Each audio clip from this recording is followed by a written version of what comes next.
네, 안녕하세요. 자코리아TV 시청자 여러분. 오늘 여러분들이 또 하나의 고민거리죠. 소제목 작성 하는 것이 좋냐? 한다면 어떻게 하는 것이 좋냐?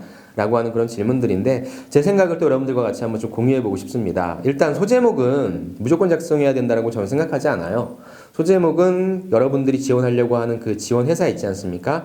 거기에서 글자 수 제한을 좀 봐야 될 것 같은데 저는 소제목을 작성하려고 하면 저는 500자 이상부터 작성을 하라고 합니다. 왜냐하면 그 미만은 여러분들이 두 갈씩 구성으로 작성하셔도 충분히 가능하고요. 두 갈씩 구성으로 쓸 텐데 소제목까지 쓴다라고 하면 내용이 중첩되고 여러분들이 글자를 소비하게 되는 거기 때문에 저는 비효율적이라고 생각합니다. 그리고 400자, 소위 이렇게 되는 부분, 500자 미만이라고 한다면 아마 400자부터가 되겠죠.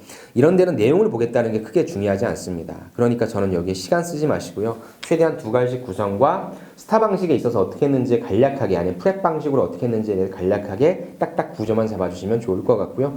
더 중요한 건 소재겠죠. 예, 그러니까 400자에는 저는 소제목을 그렇게 꼭 쓰라고 하지는 않습니다. 그렇다면 소제목은 어떻게 작성하면 좋냐? 여러분들 일반적인 형태의 소제목은 저는 수식어를 조금 넣어주라고 해요. 수식어를. 자, 예를 들어서 여러분들이 이러한 소제목을 작성했어요. 영업의 감동을 이어가고 싶다라고 하는 소제목입니다. 잘 썼어요. 그렇다고 한다면 저는 여기서 한 발짝만 더 깊숙이 들어가자는 거죠. 어떤 영업이야? 어떤 영업의 감동을 이어가고 싶다는 거야? 라고 하는 본인만이 생각하고 있는 어떤 영업인지에 대한 수식어. 아니면 감동 쪽으로 갈까요? 영업의 어떠한 감동을 이어가고 싶다는 감동 앞에다 수식어를 붙여주는 거죠. 아니면 마지막 결론에다가 붙여주는 거예요. 영업의 감동을 이어나가서 내가 어떻게 하고 싶다라고 하는 결과값을 제시해 주는 거죠. 그 다음에 여러분들한테 또 강조드리고 싶은 부분이 숫자의 힘이죠. 예를 들어 이런 부분 제목이 있어요. 돌다리도 두드려서 손실을 예방하다라고 하는 소제목입니다.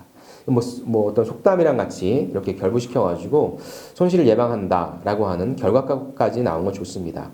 돌다리도 두드렸다? 그렇다면 여러분들 이 제목과 제가 또 하나 말씀드릴게요.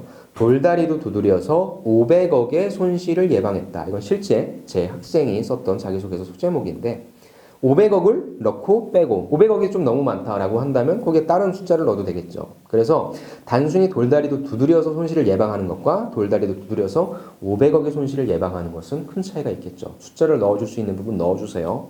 그리고 또 하나 말씀드릴게요. 정확한 분석력과 기획력을 바탕으로 한 성공적인 프로모션. 여러분들 이렇게 되게 많이 쓰세요. 좋아요. 하지만 여기에다가 숫자를 넣을 수는 없을까? 라고도 한번 고민해 주시는 거죠. 그래서 정확한 분석력과 기획력을 바탕으로 500명을 만족시킨 성공적인 프로모션. 숫자 값을 넣어주는 겁니다. 숫자 값을. 그래서 어떻게 보면 앞에 있는 제가 수식어를 넣어주라고 했잖아요. 그런 부분과 또 맞닿아 있는 내용이긴 한데 내가 이 소제목에다가 나의 어떤 성과를 제시해 줄 수 있는 부분이 있다고 한다면 꼭 숫자라고 하는 힘을 좀 빌려주시기를 바랍니다. 그 다음에 내용에서 추출을 해라라고 하는 부분을 세 번째로 말씀드리고 싶어요. 예를 들어서 여러분들이 이런 자기소개서가 있었어요. 다른 방식으로 문제를 해결했던 경험을 작성하라 라고 얘기했을 때 먼저 다가가는 업무 수행이라고 하는 소제목을 쓰셨더라고요. 먼저 다가가는 업무 수행. 이 내용이 뭐냐면 주민센터에서 인턴 업무를 하셨어요. 이분은 인턴 업무를 행정보조나 캠페인 활동 같은 걸 하셨더라고요. 근데 주민센터는 민원들이 좀 많이 오잖아요. 민원인들이. 근데 특정 시간대에 민원이 몰려서 이분들이 일이 늦게 처리되니까 불만을 표출한 거예요. 그래서 이분께서 이를 해결하고자 민원 작성법에 관련된 부분에 대한 교육을 직접 받으셨어요.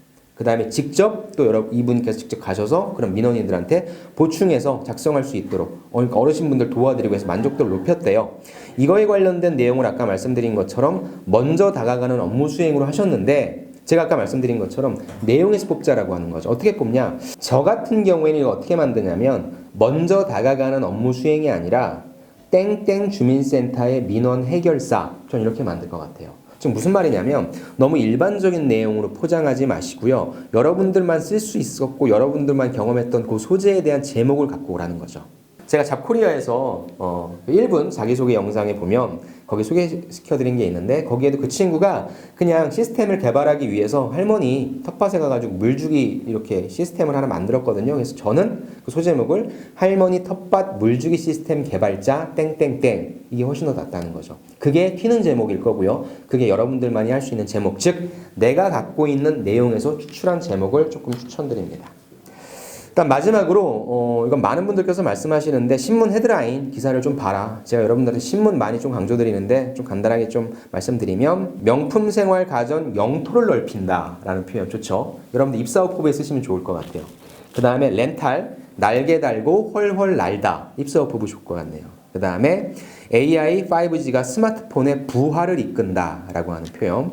신문 헤드라인을 보시면 여러분들이 요거는 내가 이렇게 써먹으면 되겠다라고 하는 기사들이 좀 있을 것 같고요. 이 부분들은 뭐 제가 다 말씀드릴 수는 없지만 신문을 찾아보시면서 얻으시면 좀 좋을 것 같습니다.